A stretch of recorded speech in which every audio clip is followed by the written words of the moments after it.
Hello friends, आप सभी का स्वागत है आपके अपने YouTube channel current affairs by Ravi पर। फ्रेंड्स, आज मैं आपके लिए मोस्ट इंपॉर्टेंट टॉपिक लेकर आ गया हूँ जीके का। टॉपिक का नाम है गांधी युग, जिसे कि हम गांधी इरा भी बोलेंगे। इस टॉपिक से रिलेटेड मोस्ट इंपॉर्टेंट 50 एमसीक्यू आपके लिए लेकर आया हूँ। देखिए, आपको बताना चाहता हूँ कि मैं आपके लिए छोटी छोटी वीडियोज़ लेकर आ रहा हूँ हर एक मोस्ट इंपॉर्टेंट टॉपिक पर, जहाँ से क्वेश्चन एग्जाम में आते हैं। आप सभी के लिए मैंने 365 जीके के टॉपिक की सीरीज स्टार्ट करी हुई है। टॉपिक नंबर ये 4 आ गया है। इससे पहले वाले भी 3 टॉपिक जो हैं वो आप अच्छे से देख लेना। बहुत अच्छे से आपकी जीके की तैयारी होने वाली है। आप डन मानिए, हर एक वीडियो से आपको क्वेश्चन देखने को मिलेगा आपके हर एक कॉम्पिटिटिव एग्जाम में। और इस तरीके से मैंने लैंग्वेज रखी हुई है कि हर एक क्वेश्चन के आंसर आपको वीडियो में ही याद हो जाए। तो चलिए हम शुरू कर लेते हैं आज के पहले इंपॉर्टेंट क्वेश्चन से। देखिए, पहला इंपॉर्टेंट क्वेश्चन आ गया है, गांधी जी का जन्म कब हुआ था? तो गांधी जी का जन्म कब हुआ था? राइट आंसर ऑप्शन ए हो जाएगा 2 अक्टूबर 1869 को। 2 अक्टूबर 1869 को गांधी जी का जन्म हुआ था। महात्मा गांधी जी का जन्म 2 अक्टूबर 1869 को गुजरात के पोरबंदर में हुआ था। उनके जन्मदिन को भारत में गांधी जयंती और विश्व स्तर पर अंतर्राष्ट्रीय अहिंसा दिवस के रूप में मनाया जाता है। तो आपने ये देख लिया कि एक क्वेश्चन से मैंने कितने एक्स्ट्रा फैक्ट आपको बता दिए, 4 से 5 एक्स्ट्रा फैक्ट कि जन्म कब हुआ था, कहाँ पर हुआ था, ठीक है, कौन जयंती, गांधी जयंती मनाई जाती है भारत में, और अंतर्राष्ट्रीय अहिंसा दिवस पूरे विश्व में मनाया जाता है। बढ़ते हैं नेक्स्ट क्वेश्चन की तरफ हम। दक्षिण अफ्रीका के किस रेलवे स्टेशन पर गांधी जी को श्वेत अश्वेत यानी कि रंग भेद के कारण ट्रेन से नीचे फेंक दिया गया था? ये क्वेश्चन भी एग्जाम में कई बार रिपीट हुआ है। राइट आंसर ऑप्शन डी हो जाएगा, पीटर मारिट्सबर्ग। दक्षिण अफ्रीका का जो स्टेशन है पीटर मारिट्सबर्ग, यहाँ पर गांधी जी को ट्रेन से नीचे फेंका गया था। जून 1893 में प्रिटोरिया जाते समय पीटर मारिट्सबर्ग स्टेशन पर गांधी जी को प्रथम श्रेणी का टिकट होने के बावजूद ट्रेन के डिब्बे से बाहर निकाल दिया गया था, क्योंकि वह एक अश्वेत भारतीय थे। अगला क्वेश्चन है, गांधी जी वकालत की पढ़ाई करने के लिए इंग्लैंड कब गए थे? राइट आंसर इस क्वेश्चन का हो जाएगा ऑप्शन बी, 1888 में गांधी जी वकालत की पढ़ाई करने के लिए इंग्लैंड गए थे। गांधी जी सितंबर 1888 में कानून यानी कि वकालत की पढ़ाई करने के लिए लंदन गए थे और 1891 में बैरिस्टर बनकर भारत लौटे थे। बढ़ते हैं नेक्स्ट क्वेश्चन की तरफ हम। गांधी जी किस गुजराती व्यापारी का मुकदमा लड़ने के लिए 1893 में दक्षिण अफ्रीका गए थे? राइट आंसर हो जाएगा ऑप्शन ए, दादा अब्दुल्ला। महात्मा गांधी गुजराती व्यापारी जिनका नाम दादा अब्दुल्ला था, इनका मुकदमा लड़ने के लिए 1893 में दक्षिण अफ्रीका गए थे। 1893 में गांधी जी को एक गुजराती व्यवसायी दादा अब्दुल्ला के कानूनी मामले को सुलझाने के लिए दक्षिण अफ्रीका डरबन जाने का प्रस्ताव मिला था। ये आपको ध्यान रखना है। बढ़ते हैं नेक्स्ट क्वेश्चन की तरफ हम। गांधी जी ने दक्षिण अफ्रीका में नेटाल भारतीय कांग्रेस की स्थापना किस वर्ष की थी? तो देखिए, सबसे पहले आपको क्लियर हो गया, नेटाल भारतीय कांग्रेस की स्थापना किसने करी थी? गांधी जी ने। कहाँ पर? दक्षिण अफ्रीका में। ये सभी क्वेश्चन पूछे जाते हैं। अब एक क्वेश्चन जो मैंने फ्रेम किया आपके लिए वो ये है, किस वर्ष की थी? राइट आंसर ऑप्शन ए हो जाएगा 1894 में। काफ़ी बार ये क्वेश्चन एग्जाम में पूछा गया है। दक्षिण अफ्रीका में भारतीयों के साथ हो रहे भेदभाव के खिलाफ लड़ने और उनके राजनीतिक अधिकारों की रक्षा के लिए गांधी जी ने 1894 में नेटाल भारतीय कांग्रेस का गठन किया था। अगला क्वेश्चन है, गांधी जी ने दक्षिण अफ्रीका में फिनिक्स फार्म की स्थापना कहाँ और कब की थी? राइट आंसर हो जाएगा ऑप्शन ए, 1904 में डरबन में। ये आपको ध्यान रखना है। गांधी जी ने दक्षिण अफ्रीका में फिनिक्स फार्म की स्थापना डरबन में 1904 में की थी। साल 1904 में गांधी जी ने डरबन के पास फिनिक्स फार्म की स्थापना की, जहां सामुदायिक जीवन और आत्मनिर्भरता के प्रयोग किए गए। बढ़ते हैं नेक्स्ट क्वेश्चन की तरफ हम। गांधी जी ने अपने जीवन का पहला सत्याग्रह किस वर्ष और कहाँ किया था? तो देखिए, गांधी जी ने अपने जीवन का जो पहला सत्याग्रह है ये किया था 1906 में दक्षिण अफ्रीका में। ऑप्शन बी हमारा बिल्कुल सही हो जाएगा। गांधी जी ने सत्याग्रह के हथियार का पहला प्रयोग सितंबर 1906 में दक्षिण अफ्रीका में एशियाटिक रजिस्ट्रेशन एक्ट के विरोध में जोहान्सबर्ग में किया था। तो ये चीज़ आपको क्लियर हो गई ना कि महात्मा गांधी जी ने अपने जीवन का पहला सत्याग्रह 1906 में किया था। और मैंने आपको ये भी बता दिया कहाँ पर, दक्षिण अफ्रीका के जोहान्सबर्ग में। मोस्ट इंपॉर्टेंट क्वेश्चन है। और किसके विरोध में? एशियाटिक रजिस्ट्रेशन एक्ट यानी कि ब्लैक एक्ट के विरोध में। बढ़ते हैं नेक्स्ट क्वेश्चन की तरफ हम। काफ़ी बार ये क्वेश्चन एग्जाम में पूछा जा चुका है। दक्षिण अफ्रीका में गांधी जी द्वारा शुरू किए गए पहले अखबार का नाम क्या था? राइट आंसर हो जाएगा ऑप्शन डी, इंडियन ओपिनियन। ये आपने ध्यान रखना है। दक्षिण अफ्रीका में गांधी जी के द्वारा शुरू किया गया जो पहला अखबार था उसका नाम है इंडियन ओपिनियन। गांधी जी ने साल 1903 में दक्षिण अफ्रीका से इंडियन ओपिनियन नामक समाचार पत्र निकालना शुरू किया। यह गुजराती, हिंदी, तमिल और अंग्रेजी भाषाओं में छपता था। बढ़ते हैं नेक्स्ट क्वेश्चन की तरफ हम। गांधी जी दक्षिण अफ्रीका से भारत किस तारीख को वापस लौटे थे? तो गांधी जी दक्षिण अफ्रीका से भारत जो लौटे थे, ये लौटे थे 9 जनवरी 1915 को। मोस्ट इंपॉर्टेंट क्वेश्चन है, हर साल एग्ज़ाम में क्वेश्चन रिपीट होता है, मोस्ट फेवरेट क्वेश्चन है एग्जामिनर का ये। गांधी जी दक्षिण अफ्रीका से भारत 9 जनवरी 1915 को लौटे थे। गांधी जी 9 जनवरी 1915 को भारत लौटे। इसी ऐतिहासिक दिन की याद में भारत सरकार हर साल प्रवासी भारतीय दिवस मनाती है। तो पता लग गया ना प्रवासी भारतीय दिवस क्यों मनाया जाता है? क्योंकि महात्मा गांधी 9 जनवरी 1915 को भारत आए थे, इसलिए हर साल 9 जनवरी को क्या मनाया जाता है? प्रवासी भारतीय दिवस। बढ़ते हैं नेक्स्ट क्वेश्चन की तरफ हम। महात्मा गांधी जी के राजनीतिक गुरु कौन थे? राइट आंसर इस क्वेश्चन का हो जाएगा ऑप्शन डी, गोपाल कृष्ण गोखले। महात्मा गांधी जी के राजनीतिक गुरु थे ये। गोपाल कृष्ण गोखले गांधी जी के राजनीतिक गुरु थे। उन्होंने ही गांधी जी को भारत लौटने पर सबसे पहले पूरे देश का दौरा करने और ज़मीनी हकीकत समझने की सलाह दी थी। बढ़ते हैं नेक्स्ट क्वेश्चन की तरफ हम। गांधी जी ने भारत आकर अपना पहला आश्रम, सत्याग्रह आश्रम, कहाँ स्थापित किया था? राइट आंसर हो जाएगा ऑप्शन डी, 1915 में अहमदाबाद के कोचरब में। काफ़ी इंपॉर्टेंट क्वेश्चन है। गांधी जी ने भारत आकर अपना पहला आश्रम, सत्याग्रह आश्रम, कहाँ पर स्थापित किया था? अहमदाबाद के कोचरब में 1915 में। भारत लौटने के बाद गांधी जी ने 25 मई 1915 को अहमदाबाद के कोचरब क्षेत्र में अपना पहला आश्रम बनाया था। बाद में प्लेग फैलने के कारण 1917 में इसे साबरमती नदी किनारे शिफ्ट किया गया। बढ़ते हैं नेक्स्ट क्वेश्चन की तरफ हम। गांधी जी को महात्मा की उपाधि किसने दी थी? तो गांधी जी को महात्मा की उपाधि दी थी रविंद्रनाथ टैगोर ने। ऑप्शन सी हमारा बिल्कुल सही हो जाता है।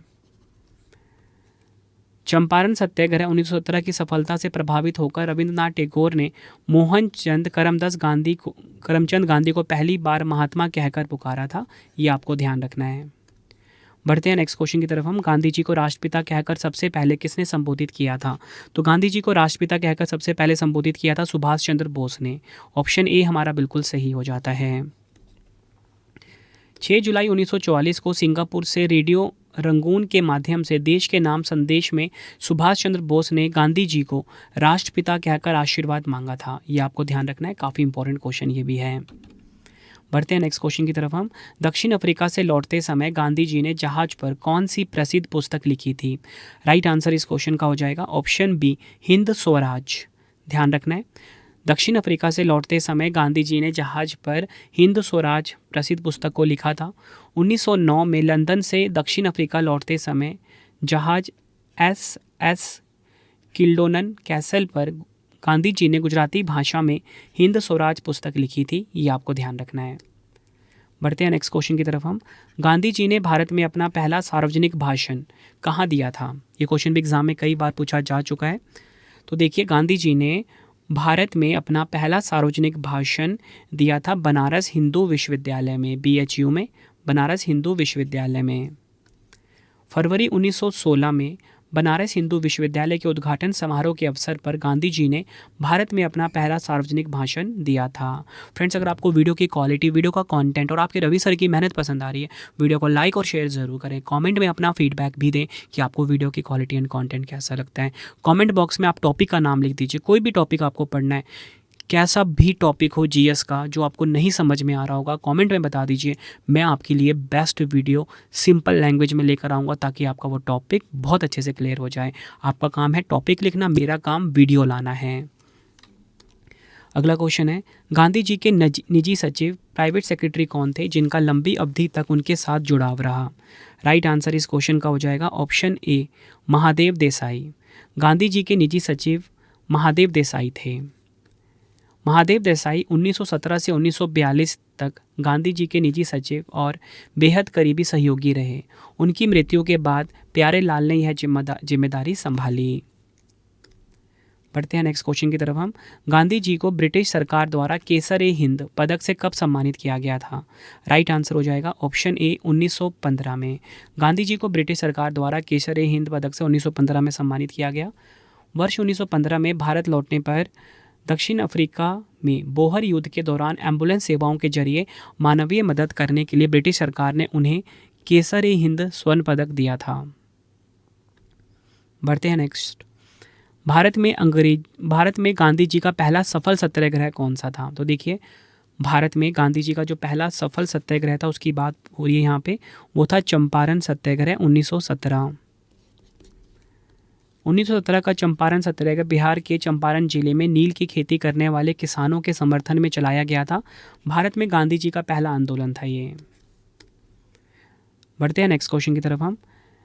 चंपारण में किसानों को अपनी जमीन के कितने हिस्से पर नील की खेती करना अनिवार्य था? राइट आंसर हो जाएगा इस क्वेश्चन का ऑप्शन बी 3/20 हिस्सा, जिसे कि 3 कठिया प्रणाली भी कहा जाता था।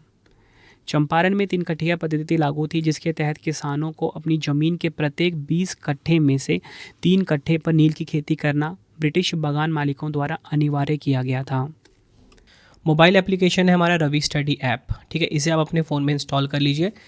यूट्यूब वीडियो नोट्स, जैसा आपको पढ़ाता हूँ वैसा यूट्यूब वीडियो नोट्स हो गया, करंट अफेयर्स नोट्स हो गया, टेस्ट सीरीज़ हो गया, जीएस का नोट्स हो गया, जीके जीएस का पेड वीडियो, कोई भी अगर आपको चाहिए हमारा कोर्स तो आपको रवि स्टडी ऐप हमारा मोबाइल एप्लीकेशन है, इससे इस पे मिल जाएगा, ठीक है। इसे आप इंस्टॉल कर लीजिए। कोई भी अगर आपको डाउट आता है कोर्स से रिलेटेड तो हमारा व्हाट्सएप नंबर है 9888749999, ठीक है, 9888749999। इसे आप सेव कर लीजिए। प्रिंटेड फॉर्मेट में अगर आपको बुक्स चाहिए raviaditipublication.com, ठीक है, raviaditipublication.com ये हमारी वेबसाइट है।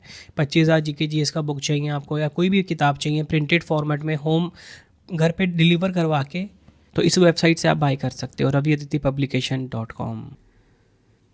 बढ़ते हैं नेक्स्ट क्वेश्चन की तरफ हम। रोल एक्ट के विरोध में गांधी जी ने देशव्यापी सत्याग्रह दिवस कब आयोजित किया था? तो ये आयोजित किया था 6 अप्रैल 1919 को। डिटेल में समझेंगे। गांधी जी ने रोल एक्ट के खिलाफ पूरे देश में शांतिपूर्ण हड़ताल और उपवास रखने के लिए 6 अप्रैल 1919 को सत्याग्रह दिवस घोषित किया था। अगला क्वेश्चन है, जलियांवाला बाग हत्याकांड के विरोध में गांधी जी ने ब्रिटिश सरकार को कौन सा पदक वापस कर दिया था? राइट आंसर हो जाएगा ऑप्शन ए केसर-ए-हिंद। यह आपने ध्यान रखना है। गांधी जी ने रोल एक्ट, जलियांवाला बाग नरसंहार और खिलाफत मुद्दे के विरोध में सरकार द्वारा दिए गए केसर-ए-हिंद पदक को वापस लौटा दिया था। ये आपको ध्यान रखना है। अगला क्वेश्चन है, गांधी जी की आत्मकथा का मूल नाम क्या है? तो गांधी जी की जो आत्मकथा है इसका मूल नाम है सत्य के प्रयोग, the story of my experiments with truth. ये आपको ध्यान रखना है, काफ़ी इंपॉर्टेंट क्वेश्चन है ये भी। गांधी जी की प्रसिद्ध आत्मकथा का मूल नाम गुजराती में सत्याना प्रयोगो यानी कि the story of my experiments with truth है। बढ़ते हैं नेक्स्ट क्वेश्चन की तरफ हम। गांधी जी ने कांग्रेस के किस वार्षिक अधिवेशन में पहली बार भाग लिया था एक सदस्य के रूप में? राइट आंसर हो जाएगा ऑप्शन बी 1901 में। यह आपने ध्यान रखना है, 1901 में जो कलकत्ता का वार्षिक अधिवेशन था इसमें। इंपॉर्टेंट पॉइंट समझते हैं। 1901 में दक्षिण अफ्रीका से कुछ समय के लिए भारत आए थे महात्मा गांधी जी और कलकत्ता अधिवेशन में हिस्सा लिया था। अगला क्वेश्चन है, गांधी युग मुख्य रूप से भारतीय इतिहास में किस कालखंड को माना जाता है? राइट आंसर हो जाएगा ऑप्शन सी 1919 से 1947 तक। वैसे तो गांधी जी 1915 में भारत आ गए थे, लेकिन 1919 वाला जो रोल एक्ट था से लेकर 1947 तक आज़ादी तक भारतीय राष्ट्रीय आंदोलन का नेतृत्व पूरी तरह उनके इर्द गिर्द घूमा, इसलिए इसे गांधी युग कहा जाता है। अगला क्वेश्चन है, गांधी जी ने असहयोग आंदोलन को आधिकारिक रूप से वापस लेने की घोषणा कब और कहां से की थी? राइट आंसर ऑप्शन ए हो जाएगा 12 फरवरी 1922 बारदौली प्रस्ताव के द्वारा। 12 फरवरी 1922 को कांग्रेस कार्य समिति की बारदौली में बैठक बुलाई गई, जिसमें प्रस्ताव पारित हुआ। असहयोग आंदोलन को तुरंत स्थगित कर दिया गया, ये आपको ध्यान रखना है। गांधी जी ने वर्ष 1929 के किस ऐतिहासिक कांग्रेस अधिवेशन में भाग लिया जहां पूर्ण स्वराज का प्रस्ताव पास हुआ था? राइट आंसर हो जाएगा ऑप्शन ए, लाहौर अधिवेशन। ये आपको ध्यान रखना है। पंडित जवाहरलाल नेहरू की अध्यक्षता में दिसंबर 1929 के लाहौर अधिवेशन में कांग्रेस ने पूर्ण स्वराज को अपना मुख्य लक्ष्य घोषित किया था। बढ़ते हैं नेक्स्ट क्वेश्चन की तरफ हम। गांधी जी ने अपना 11 सूत्रीय मांगे 11 पॉइंट्स डिमांड किस ब्रिटिश वायसराय के सामने रखी थी जिसके नाम माने जाने पर उन्होंने नमक सत्याग्रह शुरू किया? राइट आंसर ऑप्शन बी होगा, इरविन। ये आपको ध्यान रखना है। वायसराय का नाम क्या था? इरविन था। गांधी जी ने अपनी यंग इंडिया पत्रिका के माध्यम से वायसराय इरविन के सामने 11 मांगे रखी थी जैसे कि नमक कर की समाप्ति हो गया, सैन्य खर्च आधा करना आदि, लेकिन इरविन ने इस पर कोई ध्यान नहीं दिया। बढ़ते हैं नेक्स्ट क्वेश्चन की तरफ हम। प्रसिद्ध दांडी मार्च या बोल सकते हो नमक सत्याग्रह किस तारीख को शुरू हुआ था?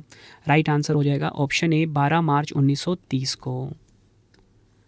गांधी जी ने 12 मार्च 1930 को साबरमती आश्रम से अपने चुनिंदा साथियों के साथ दांडी के लिए पैदल यात्रा शुरू की थी। अगला क्वेश्चन है, दांडी मार्च के समय गांधी जी के साथ साबरमती आश्रम से कुल कितने विश्वसनीय स्वयंसेवक पैदल चले थे? राइट आंसर हो जाएगा ऑप्शन बी, 78। कहीं कहीं पे आपको 79 भी मिलता है क्योंकि बाद में एक और शामिल हो गए थे। ठीक है, तो 78 आप इसको मार्क करिए। और कभी कभी आपको एग्जामिनर 80 भी लिख के दे सकता है राउंड फिगर में। इस यात्रा की शुरुआत में गांधी जी के साथ कुल 78 प्रतिनिधि शामिल थे। रास्ते में हजारों लोग उनके साथ जुड़ते चले गए। अगला क्वेश्चन है, साबरमती आश्रम से दांडी तक की कुल दूरी कितनी थी जिसे गांधी जी ने 24 दिनों में पूरा किया था? राइट आंसर हो जाएगा ऑप्शन डी, लगभग 241 मील 385 किलोमीटर। यह आपने ध्यान रखना है। यह ऐतिहासिक यात्रा लगभग 241 मील लंबी थी। गांधी जी और उनके साथियों ने प्रतिदिन लगभग 10 मील की दूरी तय की थी। बढ़ते हैं नेक्स्ट क्वेश्चन की तरफ हम। गांधी जी ने दांडी पहुंचकर किस तिथि को नमक कानून तोड़ा और सविनय अवज्ञा आंदोलन की शुरुआत की? राइट आंसर इस क्वेश्चन का हो जाएगा ऑप्शन बी, 6 अप्रैल 1930 को। यह आपने ध्यान रखना है। 5 अप्रैल की शाम को गांधी जी दांडी पहुंचे और अगले दिन सुबह 6 अप्रैल 1930 को समुद्र तट पर मुट्ठी भर नमक उठाकर ब्रिटिश नमक कानून को भंग कर दिया। बढ़ते हैं नेक्स्ट क्वेश्चन की तरफ हम। गांधी इरविन समझौता किस वर्ष और कहाँ हुआ था? मोस्ट इंपॉर्टेंट क्वेश्चन है ये, गांधी इरविन समझौता। तो गांधी इरविन समझौता हुआ था 5 मार्च 1931 को दिल्ली में। ऑप्शन ए सही हो जाएगा। सरकार और कांग्रेस के बीच गतिरोध को समाप्त करने के लिए 5 मार्च 1931 को दिल्ली में महात्मा गांधी और वायसरॉय इरविन के बीच एक ऐतिहासिक समझौता हुआ जिसे दिल्ली समझौता भी कहते हैं। बढ़ते हैं नेक्स्ट क्वेश्चन की तरफ हम। द्वितीय गोलमेज सम्मेलन में भाग लेने के लिए गांधी जी लंदन किस प्रसिद्ध समुद्री जहाज से गए थे? राइट आंसर हो जाएगा ऑप्शन डी, SS राजपूताना। द्वितीय गोलमेज सम्मेलन में भाग लेने के लिए गांधी जी लंदन पहुंचे थे कि समुद्री जहाज से? SS राजपूताना जहाज से। गांधी जी सितंबर 1931 में SS राजपूताना नामक जहाज से इंग्लैंड पहुंचे थे और लंदन के किंग्सले हॉल में ठहरे थे। बढ़ते हैं नेक्स्ट क्वेश्चन की तरफ हम। लंदन में गांधी जी को अर्धनगन फकीर कहकर किसने अपमानित किया था? ये क्वेश्चन भी काफ़ी बार पूछा गया है कि गांधी जी को अर्धनगन फकीर किसने कहा था, हाफ नेक्ड फकीर किसने कहा था? आंसर हो जाएगा विंस्टन चर्चिल ने। ऑप्शन ए हमारा सही हो जाता है। ब्रिटिश दक्षिणपंथी नेता विंस्टन चर्चिल ने गांधी जी को पोशाक यानी कि धोती और उनके रुतबे को देखकर उन्हें देशद्रोही अर्धनगन फकीर कहा था। अगला क्वेश्चन है, ऐतिहासिक पूना पैक्ट किन दो महान नेताओं के बीच संपन्न हुआ था? राइट आंसर हो जाएगा ऑप्शन डी, महात्मा गांधी और डॉक्टर BR अम्बेडकर के बीच। यह आपको ध्यान रखना है। पूना पैक्ट किन दो महान नेताओं के बीच संपन्न हुआ था? महात्मा गांधी जी और डॉक्टर BR अम्बेडकर के बीच। मदन मोहन मालवीय और C राजगोपालचारी के प्रयासों से 26 सितंबर 1932 को यरबदा जेल में गांधी जी और डॉक्टर अंबेडकर के बीच समझौता हुआ। अंबेडकर ने दलितों के लिए पृथक निर्वाचन की मांग छोड़ दी और बदले में प्रांतीय विधानसभाओं में दलितों की आरक्षित सीटें 71 से बढ़कर 148 कर दी गई। अगला क्वेश्चन है, पूना पैक्ट के बाद गांधी जी ने दलितों के उत्थान के लिए किस संस्था की स्थापना की थी? राइट आंसर हो जाएगा ऑप्शन डी, हरिजन सेवक संघ। यह आपने ध्यान रखना है। सितंबर 1932 में गांधी जी ने अस्पृश्यता निवारण संघ बनाया, जिसका नाम बाद में बदलकर हरिजन सेवक संघ रखा गया। इसके पहले अध्यक्ष प्रसिद्ध उद्योगपति घनश्याम दास बिरला थे। नेक्स्ट है हमारा क्वेश्चन, गांधी जी ने दलित वर्ग के लोगों को क्या नाम दिया था जिसका अर्थ ईश्वर के बच्चे होता है? राइट आंसर हो जाएगा ऑप्शन बी, हरिजन। यह आपने ध्यान रखना है। गांधी जी ने अछूत समझे जाने वाले भाई बहनों को सम्मान देने के लिए उन्हें हरिजन कहकर पुकारना शुरू किया था और इसी नाम से एक साप्ताहिक पत्रिका भी निकाली। अगला क्वेश्चन, वर्ष 1939 के त्रिपुरी कांग्रेस अधिवेशन में गांधी जी के समर्थित उम्मीदवार पट्टाभी सीतारमैया को हराकर कौन अध्यक्ष चुने गए थे? ये क्वेश्चन भी एग्जाम में कई बार पूछा गया है। राइट आंसर ऑप्शन बी हो जाएगा, सुभाष चंद्र बोस। ये आपको ध्यान रखना है। इंपॉर्टेंट पॉइंट से समझेंगे।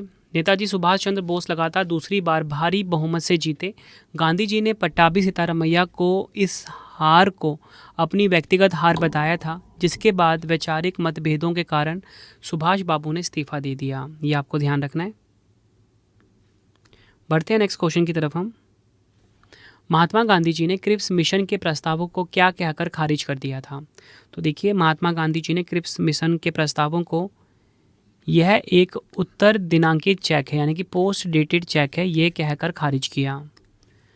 गांधी जी ने क्रिप्स प्रस्तावों की आलोचना करते हुए कहा था कि यह एक ऐसे बैंक का चेक है जो खुद दिवालिया होने वाला है, क्योंकि इसमें भी आज़ादी की कोई निश्चित तारीख नहीं थी। अगला क्वेश्चन है, गांधी जी ने किस वर्ष ब्रिटिश शासन के खिलाफ अपने अंतिम सबसे बड़े आंदोलन भारत छोड़ो आंदोलन की नींव रखी? राइट आंसर इस क्वेश्चन का हो जाएगा ऑप्शन सी, 1942। यह आपने ध्यान रखना है। क्रिप्स मिशन की असफलता और जापानी सेना के भारत की ओर बढ़ते कदमों को देखते हुए गांधी जी ने अंग्रेजों को तुरंत भारत छोड़ने की चेतावनी दी थी। बढ़ते हैं अगले क्वेश्चन की तरफ हम। महात्मा गांधी जी ने करो या मरो का सुप्रसिद्ध नारा किस आंदोलन के दौरान दिया था? राइट आंसर हो जाएगा ऑप्शन सी, भारत छोड़ो आंदोलन। यह आपने ध्यान रखना है।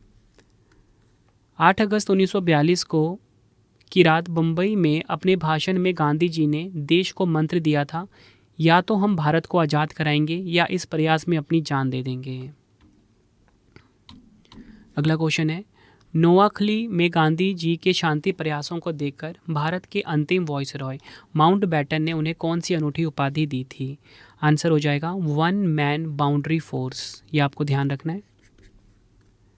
माउंटबेटन ने कहा था, जो काम हमारी 50,000 हथियारों से लैस सेना पंजाब में नहीं कर पाई, वह काम इस अकेले बूढ़े व्यक्ति ने बंगाल में शांति स्थापित करके दिखा दिया, इसलिए वह वन मैन बाउंड्री फोर्स हैं। अगला क्वेश्चन है, ब्रिटिश सरकार द्वारा गांधी जी को कितनी बार आधिकारिक रूप से नोबेल शांति पुरस्कार के लिए नामांकित किया गया था लेकिन कभी मिला नहीं? राइट आंसर ऑप्शन सी हो जाएगा, 5 बार। ये आपने ध्यान रखना है। गांधी जी को 1937, 38, 39, 47 और उनकी मृत्यु से ठीक पहले 1948 में नोबेल शांति पुरस्कार के लिए नामांकित किया गया था, लेकिन राजनीतिक कारणों से उन्हें यह पुरस्कार कभी नहीं दिया गया, जिसकी नोबेल कमेटी को आज भी कमी खलती है। अगला क्वेश्चन है, गांधी जी के भजन वैष्णव जन तो तेने कहिए के रचयिता कौन है, जो गांधी जी को अत्यंत प्रिय था? काफ़ी बार एग्जाम में क्वेश्चन पूछा गया है। Answer option D, Narsinh Mehta. Option D सही हो जाएगा। अगला, यह प्रसिद्ध गुजराती भजन 15वीं शताब्दी के संत कवि नरसिंह मेहता द्वारा लिखा गया था। इसमें एक सच्चे और सदाचारी इंसान के लक्षणों को बताया गया है। अगला क्वेश्चन, गांधी जी ने स्वदेशी की भावना को बढ़ावा देने के लिए किस वस्तु को मुख्य प्रतीक बनाया? राइट आंसर ऑप्शन डी होगा, खादी और चरखे को। यह आपने ध्यान रखना है। चरखा केवल सूत काटने की मशीन नहीं थी, बल्कि यह भारत की आर्थिक आत्मनिर्भरता, ब्रिटिश वस्त्र मिलों के बहिष्कार और श्रम की गरिमा का सबसे बड़ा राजनीतिक प्रतीक बन गया था। अगला क्वेश्चन है, गांधी जी किस धार्मिक ग्रंथ को अपनी आध्यात्मिक माता मानते थे? राइट आंसर हो जाएगा ऑप्शन डी, भगवत गीता। यह आपने ध्यान रखना है। गांधी जी भगवत गीता से आत्मिक बल प्राप्त करते थे। जब भी वह किसी संकट या मानसिक तनाव में होते थे तो मार्गदर्शन के लिए गीता की शरण में जाते थे। उन्होंने इस पर अनासक्त योग नाम से टीका भी लिखी। ये आपको ध्यान रखना है। अगला क्वेश्चन, गांधी जी ने यंग इंडिया का संपादन किस भाषा में किया था? राइट आंसर हो जाएगा इस क्वेश्चन का ऑप्शन ए, अंग्रेजी भाषा में। यंग इंडिया अंग्रेजी में प्रकाशित होने वाला एक साप्ताहिक पत्र था। 1919 से 1931 के बीच ये प्रकाशित होता था, जिसके माध्यम से गांधी जी अपने अनूठे राजनीतिक और दार्शनिक विचार जनता तक पहुंचाते थे। अगला क्वेश्चन है, गांधी जी ने कांग्रेस के किस एकमात्र अधिवेशन की अध्यक्षता की थी? काफ़ी इंपॉर्टेंट क्वेश्चन है ये। राइट आंसर इस क्वेश्चन का हो जाएगा ऑप्शन ए, बेलगाम अधिवेशन 1924। गांधी जी ने अपने पूरे जीवन में केवल एक बार 1924 में कर्नाटक के बेलगाम में आयोजित भारतीय राष्ट्रीय कांग्रेस के 39वें अधिवेशन की अध्यक्षता की थी। काफ़ी बार ये क्वेश्चन भी एग्जाम में पूछा गया है। फ्रेंड्स, आपको वीडियो की क्वालिटी एंड कंटेंट कैसा लगा कमेंट में ज़रूर बताइएगा। गांधी जी किस प्रसिद्ध रूसी लेखक के विचारों से अत्यधिक प्रभावित थे? राइट आंसर हो जाएगा ऑप्शन बी, लियो टॉल्स्टॉय। ये आपने ध्यान रखना है। गांधी जी लियो टॉल्स्टॉय की पुस्तक the kingdom of God is with in you से बहुत गहरे प्रभावित थे। आखिरी क्वेश्चन, गांधी जी के कितने पुत्र थे? तो देखिए, गांधी जी के टोटल मिला के 4 पुत्र थे। ऑप्शन बी सही हो जाएगा। 4 पुत्रों के नाम भी इंपॉर्टेंट है। तो गांधी जी के 4 पुत्र थे, हरीलाल, मनीलाल, रामदास और देवदास। ये आपको ध्यान रखना है। जमुनालाल बजाज को गांधी जी का 5वां पुत्र माना जाता है, लेकिन वह दत्तक यानी कि वैचारिक पुत्र थे। तो फ्रेंड्स, ये आपको मैंने मोस्ट इंपॉर्टेंट 50 MCQs करवा दिए। 3 क्वेश्चन का आपके लिए टेस्ट आ गया, आंसर कमेंट में दे दीजिए। पहला क्वेश्चन, दक्षिण अफ्रीका में गांधी जी द्वारा शुरू किए गए पहले अखबार का नाम क्या था? गांधी जी दक्षिण अफ्रीका से भारत किस तारीख को वापस लौटे थे? 4 ऑप्शन है। गांधी जी ने कांग्रेस के किस वार्षिक अधिवेशन में पहली बार भाग लिया था? तीनों क्वेश्चन का आंसर आपने मुझे कमेंट बॉक्स में देना है। ये वीडियो आपको कैसी लगी आपने अपना फीडबैक भी ज़रूर देना है मुझे कमेंट बॉक्स में। आई होप आपको वीडियो की क्वालिटी, वीडियो का कंटेंट और आपके रवि सर की मेहनत पसंद आई होगी। वीडियो अगर आपको पसंद आई, वीडियो को लाइक और शेयर ज़रूर करें। कमेंट में अपना फीडबैक भी दें, वीडियो कैसी लगी है। 365 जीके के जो हॉट टॉपिक की सीरीज़ है, इसे अच्छे से कंप्लीट कर लेना। हर एक कॉम्पिटिटिव एग्जाम में आपको क्वेश्चन देखने को मिलेगा हर एक वीडियो से। सभी क्वेश्चन जितने भी टॉपिक्स मैं चूज़ कर रहा हूँ ना, वहाँ से क्वेश्चन बनते ही बनते हैं। ठीक है, कोशिश यही है कि 365 दिन में 365 टॉपिक करवा दूं और आप जीके में एक्सपर्ट हो जाओ अपने रवि सर की बदौलत। ठीक है, कोई भी टॉपिक पढ़ना है कमेंट में बता दीजिए, आपके लिए वो वीडियो आ जाएगी। मोबाइल एप्लीकेशन है हमारा रवि स्टडी ऐप। ठीक है, इसे आप अपने फ़ोन में इंस्टॉल कर लीजिए। यूट्यूब वीडियो नोट्स, जैसा आपको पढ़ाता हूँ वैसा यूट्यूब वीडियो नोट्स हो गया, करंट अफेयर्स नोट्स हो गया, टेस्ट सीरीज़ हो गया, जीएस का नोट्स हो गया, जीके जीएस का पेड वीडियो, कोई भी अगर आपको चाहिए हमारा कोर्स, तो आपको रवि स्टडी ऐप हमारा मोबाइल एप्लीकेशन है, इस पे मिल जाएगा। ठीक है, इसे आप इंस्टॉल कर लीजिए। कोई भी अगर आपको डाउट आता है कोर्स से रिलेटेड, तो हमारा व्हाट्सएप नंबर है 9888749999। ठीक है, 9888749999। इसे आप सेव कर लीजिए। प्रिंटेड फॉर्मेट में अगर आपको बुक्स चाहिए, raviaditipublication.com। ठीक है, raviaditipublication.com ये हमारी वेबसाइट है।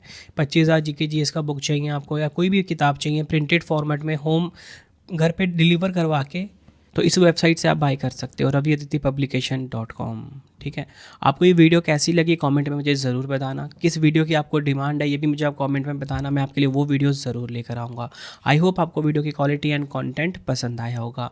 मिलते हैं आप सभी से अब हम नेक्स्ट वीडियो में। Thank you and wish you all the best.